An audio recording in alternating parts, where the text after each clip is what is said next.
Horton Hears a Who by Dr. Seuss. On the 15th of May, in the jungle of Newell, in the heat of the day, in the cool of the pool, he was splashing, enjoying the jungle's great joys, when Horton the elephant heard a small noise. So Horton stopped splashing. He looked toward the sounds. "That's funny," thought Horton. "There is no one around." Then he heard it again, just a very faint of yelp, as if some tiny person were calling for help. "I'll help you," said Horton. "But who are you? Where?" He looked and he looked.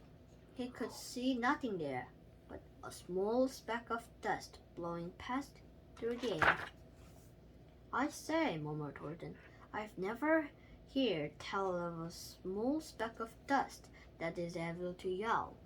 So you know what I think? Why, I think that there must be someone on top of that small speck of dust.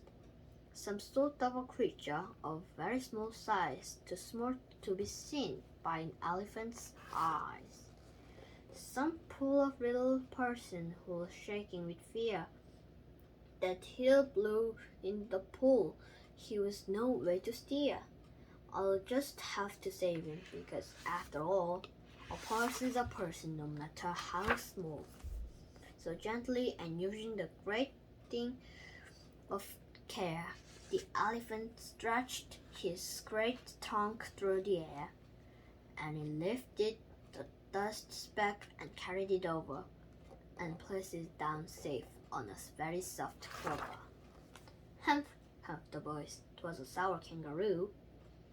And the young kangaroo in a pouch said, "Humph," too. "Why, that speck is as small as head of a pin. A person like that? Why, there never has been." "Believe me," said Horton, "I tell you sincerely, my ears are quite keen, and I hear him quite clearly. I know there's a person down there, and what's more, quite likely there's two, even three, even four. Quite likely a family, for all that we know. A family with children just starting to grow. So please," Horton said, "as a favor to me, try to not disturb them. Just please, let them be." "I think you're a fool," laughed the sour kangaroo. And the young kangaroo in a pouch said, "Me too. You're the biggest blamed fool in the jungle of Newell." And the kangaroos plunged in the cool of the pool. "What terrible splashing!" the elephant frowned. "I can't let my very small persons get drowned. I've got to protect them. I'm bigger than they." So he plucked up the clover and husked it away through the high jungle tree tops. The news quite spread. "He talks to a dust speck. He's out of his head. Just look at him walk with that speck in that flower." And Horton worried almost an hour. "Should I put this speck down?" Horton thought with alarm. "If I do, these small persons may come to great harm. I can't put it down, and I won't. After all, a person's a person no matter how small." Then Horton stopped walking. The speck voice was talking. The voice was so faint he could barely hear it. "Speak up, please," said Horton. He put his ear near it. "My friend," came the voice, "you're a very fine friend. You'll help us folks on this dust speck no end. You've saved all our houses, our ceilings and floors. You've saved all our churches and grocery stores." "You mean," Horton gasped, "you have buildings there too?" "Oh yes," piped the voice. "We most certainly do." "I know," called the voice. "I'm too small to be seen, but I'm the mayor of a town that is friendly and clean. Our buildings to you would seem terribly small, but to us who aren't big, they're wonderfully tall. My town is called Whoville, for I am a who, and we who's all are thankful and grateful to you. And Horton called back to the mayor of the town.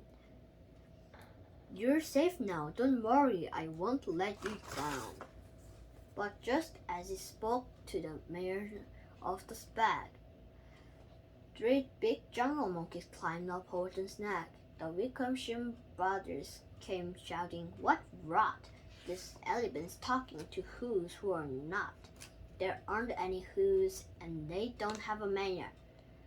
And we're going to stop all this nonsense, so there. They snatched Horton's clover. They carried it off to a black-bottomed eagle named Flat Eagle, a mighty strong eagle of very swift wing. And they said, Will you kindly get rid of this thing? And before the poor elephant even could speak, that eagle flew off with the flower on his beak. All that late afternoon and fall into the night, that black-bottomed bird flapped his wings in fast flight, while Horton chased after with groans over stones that teared his toenails and battered his bones, and begged, Please don't harm our my little fox, who have as much right to live as a bigger fox do. But far beyond them, that eagle kept flapping, and over his shoulder called back, Quiet your yapping, I'll fly the night through, I'm a bird, I don't mind it, and I'll hide this tomorrow, where you will never find it. And at 6:56 the next morning he did it. It sure was a terrible place that he did it. He let that small clover drop somewhere inside of a great patch of clovers 100 miles wide. Fine that, sneered the bird, but I think you will fail. And he laughed with a flip of his black-bottomed tail. I'll find it, cried Horton. I'll find it or bust. I shall find my friends on my small speck of dust. And clover by clover with care, he picked up and searching them and called, Are you there? But clover by clover he found that the one that he sought for was just not around.